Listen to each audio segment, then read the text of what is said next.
홍범도 평전의 저자이자 시인인 이동순 영남대 명예교수가 홍장군 흉상 철거를 규탄하는 시를 발표해 화제가 되고 있습니다. 이동순 교수는 홍범도 장군의 절규라는 제목의 시에서 육사의 흉상 철거를 지켜보는 홍범도 장군의 심정을 그렸습니다. 이 교수의 시에서 홍 장군은 그토록 오매불망 나 돌아가리라 했건만 막상 와본 한국은 내가 그리던 조국이 아니었다며 그래도 마음 붙이고 내 고향 땅이라 여겼건만 날마다 나를 비웃고 욕하는 곳, 이곳은 전혀 아니라고 토로했습니다. 특히 내가 언제 동상 세워달라 했냐며 왜 너희들 마음대로 세워놓고 또 그걸 철거한다고 이 난리인가? 내가 오지 말았어야 할 곳을 왔네. 나 지금 당장 보내주게. 나 어서 되돌아가고 싶다고 했습니다. 홍 장군은 이런 수모와 멸시당하면서 더 이상 여기 있고 싶지 않다며 그토록 그리던 내 조국 강토가 언제부터 이토록 외놈의 땅이 되었나? 언제나 일본의 비위를 맞추는 나라. 나 더 이상 견딜 수 없네. 내 동상을 창고에 가두지 말고 내 뼈를 다시 보내주게. 나 기다리는 고려인들께 가려내로 끝을 맺고 있습니다. 이동순 교수는 앞서 MBC 라디오에 출연해 손을 댈 게 따로 있지 어떻게 온몸과 가족까지 구국 활동에 바친 홍 장군을 난도질할 수 있냐며 아무리 막돼 먹었어도 이럴 순 없다고 비판했습니다. 독립운동가의 후손이시기 때문에 또 홍범도 장군 평전의 저자이시기도 하고 특별한 시선으로 지금 논란을 지켜보고 계실 것 같은데 총평을 좀 먼저 부탁드리겠습니다. 어떻게 지켜보고 계십니까? 네, 이 참 기가 막히는데요. 예. 우리나라의 정말 성스러운 독립운동사의 근본을 지금 함부로 손을 대어서 훼손을 하고 있는 이 무참한 현실을 보면서 네. 이처럼 불경스러운 일이 과거에 어디 있었나. 손을 댈 게 따로 있지 어떻게 온 몸을 바쳐 예. 전 가족까지 구국 활동에 바친 그 홍범도 장군을 왜 이렇게 난도질하고 매도를 해야 되는가. 현장을 더 해도 부족한데 이건 정말 있을 수 없는 일이다. 네.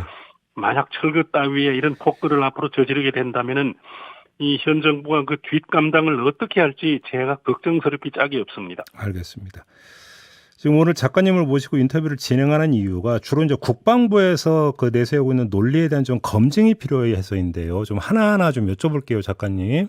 네. 일단 먼저 홍범도 장군이 소련 공산당에 가입한 건 맞는 거죠? 뭐 표면적으로는 맞죠. 예. 네. 그런데 그러면 공산당 가입에 이걸 어떤 차원으로 이해를 해야 되는 겁니까? 이 홍범도 장군의 평생 소원이 고려 독립, 네. 대한 독립운동이고 빼앗긴 그 조국의 주권을 찾는 일인데요. 네. 공산당에 가입한 것도 그 당시에 이제 그 소련의 그 무력을 이용해서 그렇게 일제 침략에 맞서 싸우겠다라는 그런 보관을 갖고 계셨습니다. 네. 네. 그런 차원에서 소련의 힘을 이용할 필요가 있다. 이렇게 이제 접근했다라는 겁니까? 알겠습니다. 국방부가 이제 가장 크게 지금 그 문제로 제기하고 있는 게 이른바 자유시 참변인데요. 네. 1921년 6월에 러시아 공산당 극동공화국 군대가 자유시에 있던 우리 독립군을 600명 몰살시켰던 자유시 참변과 연관되어 있다. 이런 주장인데요. 홍범도 장군은 순순히 무장 해제하는 편에 섰다. 또 이런 그 점도 함께 지적을 하고 있는데 이걸 어떻게 봐야 되는 겁니까? 제가 국방부 문서를 보았는데 네. 너무 유치찬란했습니다. 어떻게 한 정부의 그 부서를 대표하는 기관이 이렇게 치졸한 문장을 쓰고 있는지 누가 작성했는지 굉장히 의문이 가고요. 예. 그리고 먼저 몰살이라는 표현을 쓰고 있는데 이거는 전혀 틀린 얼토당토하지 않은 말입니다. 잠깐만요, 작가님. 죄송한데 일단 자유시 사건이라고 하는 게 뭐예요? 일단 그거 좀 설명 부탁드릴게요. 네. 그 봉오동 청산리 전투에서 엄청나게 일본 정규군을 대파했지 않겠습니까? 예.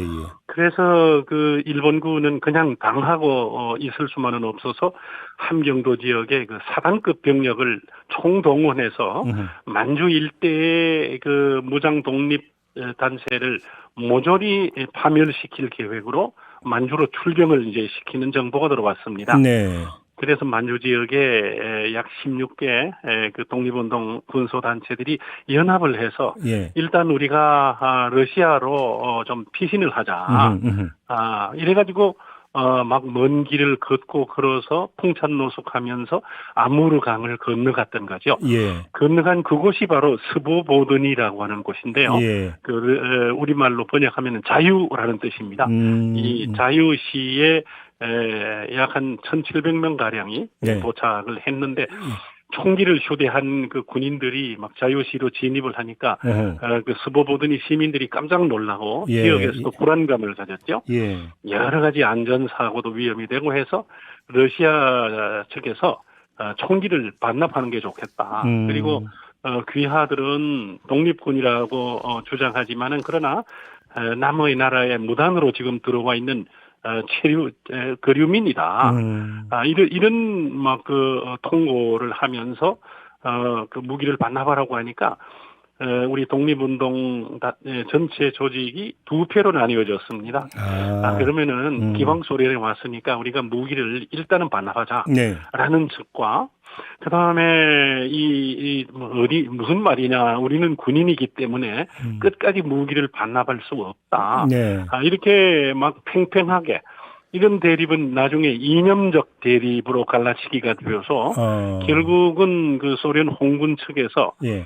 이 무기 반납 지지파를 앞세워서 예. 반대파를 공격한 것이 바로 자유시 참변이죠. 그럼 이때 홍범도 장군은 어떤 위치에서 어떤 역할을 했던 겁니까? 처음에는 이 무기는 우리가 지니고 있어야 하는데라고 생각하다가 네. 방침이 중간에 바뀌신 것 같습니다. 예. 우리가 이렇게 계속 그 무기 반납을 거부하는 쪽으로만 고수한다면은 이 소련 홍군 측에서 뭔가 아주 가만히 있지 않을 것 같은 불안한 낌새가 있다.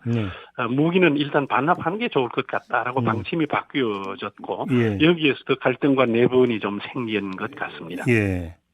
그래가지고 이제 그 홍범도 장군은 그 자유시 참변이 일어났던 그 당시에는 이르쿠츠크로 잠깐 그 무슨 회의에 참석한다고 떠나셨는데 바로 그날 그 사태가 일어났고. 잠깐만요. 그러면 참변이 발생한 그 시점에 자유시를 떠나 있었다는 겁니까? 네네. 거기 계시지 않았습니다. 현장에.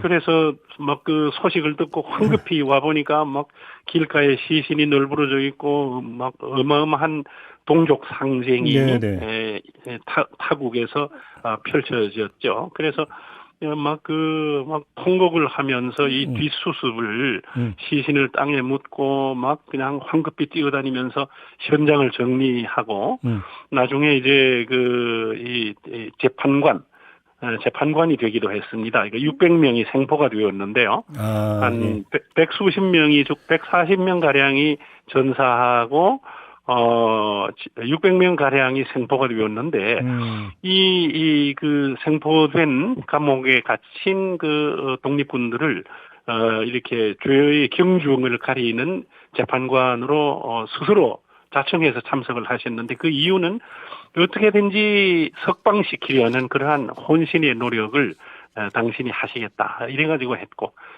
그래서 최종적으로 한 30명이 감옥에 갇히고 나머지는 다 석방이 됐죠. 그런 일이 있었고. 근데 또 한 가지. 홍범도 장군이 소련 정부로부터 연금을 받기 위해 작성한 이력서에 자유시 참변 관련 내용을 직접 기술했다. 이런 주장도 있던데요. 그거는 전혀 이렇게 터무니없는 것이고요. 그 서류를 이렇게 저도 보았습니다만 그 어디에도 그런 내용이 담겨져 있지 않고 홍범도 장군은 긴 문장을 쓰실 능력이 없는 분입니다. 아주 고려 독립 의병대 38년 28년 이런 식의 짧은 문장은 작성하실 수 있어도 무슨 내용을 길게 무엇을 쓰고 하는 그런 문장 구사 능력이 없으셨고 또 이렇게 그거는 누가 조작을 해낸 것인지 홍 장군이 그런 걸 썼다라고 하는데 그거는 전혀 이렇게 사실무근이죠. 사실무근이다. 네. 알겠습니다. 그다음에 국방부가 밝힌 또 하나가 뭐냐면 홍범도 장군이 1922년 레닌으로부터 권총, 상금, 친필 서명된 조선 군대정 증명서를 접수했고 1930년대 작성한 이력서에는 자유시위 사태 보고를 위한 한인 빨치산 대표 자격으로 레닌을 만나러 모스크바에 갔다고 돼 있다. 이렇게 주장을 한 건데요. 네, 이 1922년에 예. 모스크바에서 이제 그 극동 피압박 민족 대회가 열렸거든요. 네. 이때 이제 홍범도 장군이 그 의병 대장 독립군 대장을 하셨다는 그러한 그 자격으로 초청을 받았습니다. 예. 그래서 이제 그 영하 20도 추위에 모스크바에서 호텔에 묵고 있을 때 크레물린에서 아주 비밀 그 연락원이 와서 네. 레닌 동지가 당신을 만나고 싶어 하신다. 아. 조선의 전설적인 독립 투사가 이 모스크바에 왔다고 하니 이렇게 면담을 하시고 싶어 하시니까 즉시 같이 가시면 좋겠다. 이래가지고 이제 불려갔고 네. 그래서 그 레닌이 정말 활짝 웃으면서 이제 홍 장군을 막 껴안으면서 환대를 했고 네. 말로만 듣던 전설적인 분을 만나서 너무 기쁘다. 그러면서 봉오동 전투, 청산리 전투의 그 격전의 과정을 일일이 묻고 아주 막 즐겁게 서로 대화를 나누었다고 하고요. 네. 그 대화를 끝내고 난 다음에는 이렇게 귀한 걸음을 해주셨으니까 제가 좀 격려 차원에서 선물을 드리고 싶다. 그래서 격려금으로 한 1,000 루블. 예. 그 다음에 이 황금빛으로 도금이 된 그러한 권총과 권총집 예. 그리고 러시아의 이 군복 예. 장교들이 입는 군복 모자까지 한 세트를 이렇게 방문 기념 선물로 준 것이고요. 네. 무슨 그것이 뭐 대단한 어떤 의미가 있다거나 뭐 그런 건 아니고 알겠습니다. 조선의 위대한 독립 투사를 영접하면서 받은 그러한 기념물에 불과하죠. 국방부가 또 하나 빨치산 가입 문제도 걸어놓던데 이건 어떻게 봐야 되는 겁니까?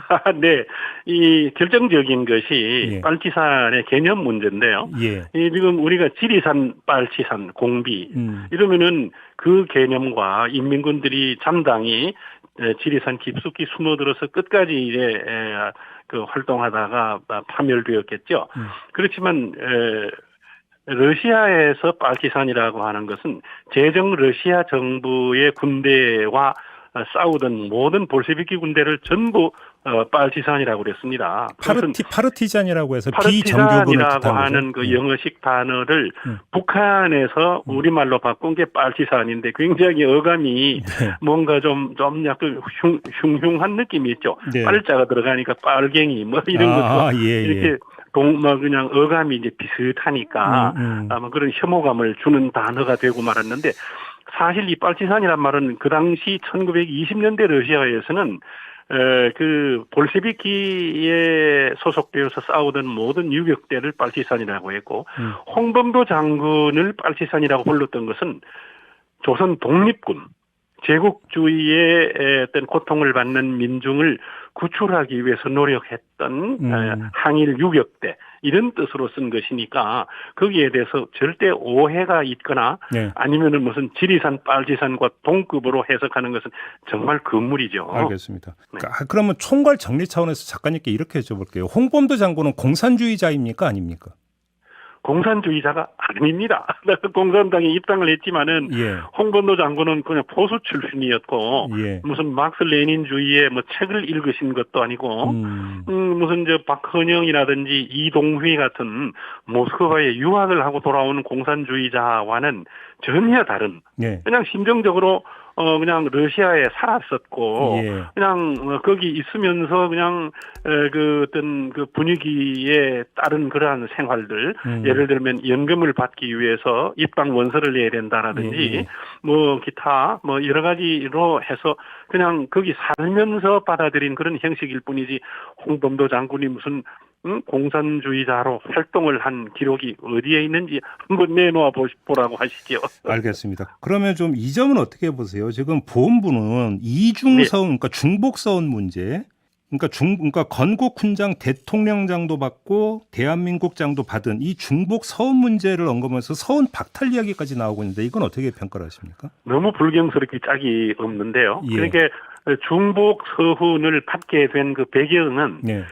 홍범도 장군의 이력이 그냥 봉오동 전투, 청산리 전투 그리고 뭐 그 두 아들과 아내까지도 나라에 바친 이 막 참 그 대단한 그 구국 투혼을 높이 현양하고 기리기 위해서 박정희 대통령 시절에 그렇게 한번 서훈을 했었고 문재인 대통령 시절에 또 이제 대통령장으로 서훈을 했는데 중복 서훈을 한 이유는 너무 그 공로가 위대하기 때문입니다. 예. 어떻게 보면은 안중근 의사의 이도 히로부미 격살도 대단히 위대하고 예, 참 예. 불멸의 토운이지만 그 어떻게 보면은 안중근 의사의 활동보다도 더 한 수 위에 한 단계 위에 어떤 공로자라는 그런 생각이 드는데 감히 이 홍범도 장군에 대해서 무언가 뭐 흉상을 뭐 철거하느니 마느니 하는 이런 그 참 되어먹지 않은 일들이 펼쳐지고 있는 이 현실이 개탄스럽습니다.